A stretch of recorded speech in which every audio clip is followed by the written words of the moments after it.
Jackson! Officer Jackson, move those prisoners! Officer Benton! Kitchens aid staff! Officer Townsend, those rocks ain't gonna break themselves. What are you standing there for? Get moving! What are you looking at? Go on, get moving! You with the hammer? And you'll do. We need to perform a work detail out near Tumbleweed. Come on, get in. Open the gate. Come on, Milliken.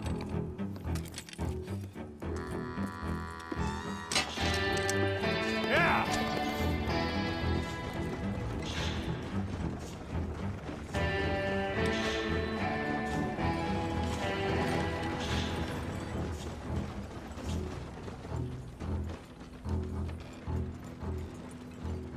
I tell you what, old Jameson is a wretched, sour old bastard, and no mistake. You lot stay calm in there. You aren't saying nothing. Well, you are now. Shut up. You know, my wife has acquired ideas significantly above her station. She's been reading too many goddamn books. Personally, I'm against education. Of women, I mean. And men, I guess. Unnecessary.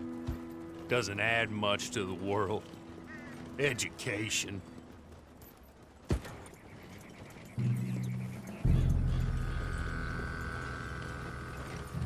Good day, gentlemen. Oh. Don't do anything stupid. Nobody gets shot. Act like fools, and the pair of you will be dead within a minute. Now, what are your names? Jenkins and Milliken. Well, Mr. Jenkins and Mr. Milliken, throw your guns to the ground and get on down here. That's it. Very glad to meet you. It's not worth being rash. You boys get paid a salary. You get that salary whether these people escape or not. Your wives presumably want you alive. Let them out. Now, please. Okay. You all run away. Aside from you. Try to stay out of trouble. This is a stroke of good fortune for all of you. Use it. Now, Mr. Jenkins and Mr. Milliken, be so kind as to quickly run away before somebody gets shot entirely unnecessarily. Go on, don't look back. Mr. Wendt, I believe it was $50 we agreed on. It was. Here's 50 each. Each? Yes. Now get out of here, both of you. My employer and I appreciate your professionalism. All we did was stand there and look tough. And you did it fantastically well. Good day, gentlemen. Now, sir, how about you pick up these guns and we move out? My mistress is waiting for us.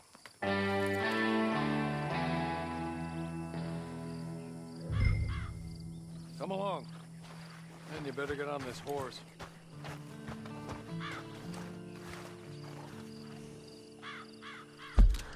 It's not much of an animal, but we haven't got far to ride. I'll be patient with you. Come back.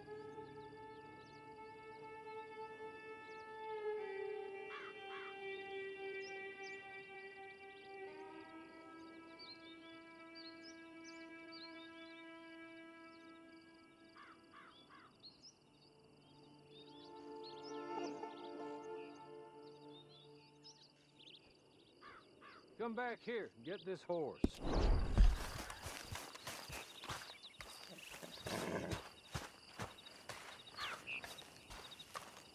Ready? Wonderful. I hope you'll forgive the secrecy. My employer particularly values discretion. My name is Mr. Horley, by the way. 6 months at Sisika Penitentiary. Awaiting a hanging for a murder you did not commit. Must have felt a whole lot longer, my friend. You still seem strong, though. I mean, doesn't look like breaking all those rocks has left you entirely broken, in body or in spirit. I hope I am right about that. Rounding you folks up, and those sham trials, they were a disgrace. Made a mockery of the rule of law. I still can't quite believe they got away with it. There's others convicted when you were. Came out breathing fire. Hey, come on. Ride with me.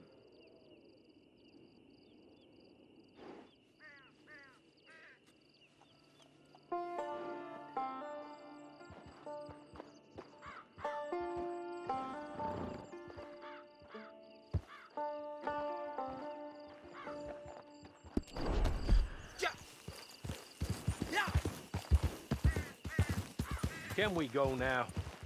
Okay. As soon as we're done, you can find your old posse. Or try and start a new one. You'll have money in your pocket to go to the store with, and there'll be chances to make more, if that's what you're after. And chances to raise hell, too, if you feel you're in the need of them. He's just up here. There's the camp. Get your horse.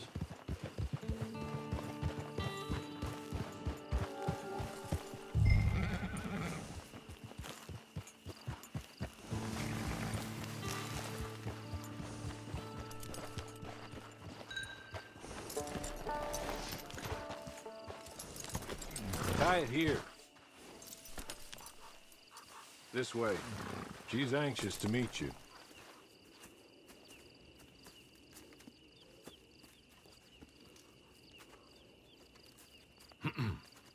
Madam, we're back. Hello. Jessica Leclerc, how do you do? What did you tell him? Nothing, as we discussed. Thank you, Hawley. I do hope we haven't inconvenienced you dreadfully. But seeing as you were due to be hanged in a week, I'm sure you don't object too strongly. I know you're innocent. Well, not perhaps exactly innocent, but not guilty of what you were accused. I know you and those who were with you that died were little more than patsies, and that you were set up by one of 3 men or a woman, possibly by all of them. I can't be sure, but that is all I know so far. And one of these people also made Mrs. Leclerc a widow. And I will avenge my husband's death, so help me God. But I will not avenge it upon them who did not cause it, or caused it unwittingly. Anyway, I'm sure this is all a touch confusing and melodramatic. Where are my manners? Hawley, please show our guests to their tent and give them some fresh clothes to put on. Very good, madam. Then serve us both a little refreshment. Certainly, madam. This way. You'll find a change of clothes in there, alongside a few other items you might need, a lasso, a knife, and a lantern, I believe.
That looks more comfortable.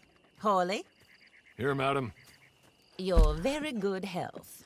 I suppose it beats dying, Mrs. Leclerc's husband was murdered by one of his business partners. And I intend to find out which one. Or rather, I intend for you to find out. And kill them. You're the only person I could possibly trust to do whatever it takes. Because you and your accomplices, you're the only other victims of their lies still alive.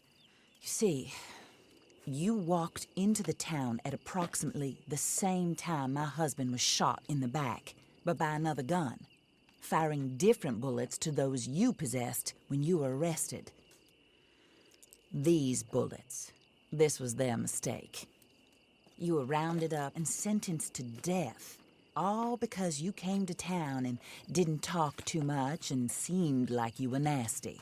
Anyway, here they are, the people who run Blackwater. Mr. Jeremiah Shaw, banker, real estate speculator, and crook. Mr. Amos Lansing, ranch owner, speculator, and crook. Mrs. Grace Lansing, his wife, society patroness, lover of the arts, crook, and my former best friend. Teddy Brown, her disgraced brother, outlaw, wanted man, and still in contact with them. All I ask of you is your help in finding out quite what happened. Mrs. Leclerc would like to help you get back on your feet. Get back to work. Whatever your work may be, I don't judge. You want to rob? Rob. You want to save innocent folk? Do that as well. But you need me just as much as I need you. I think we all understand each other. I hope we do. Good. I look forward to rewarding you for killing those who made me a widow. My husband was a true believer in this country and in the West. He was killed for greed. Foul greed when there's quite enough for everybody. I don't care what your scruples are as to killing. I will take the full burden of that sin upon my shoulders. Goodbye, for now. Then Hawley, go introduce him to nice Mr. Cripps.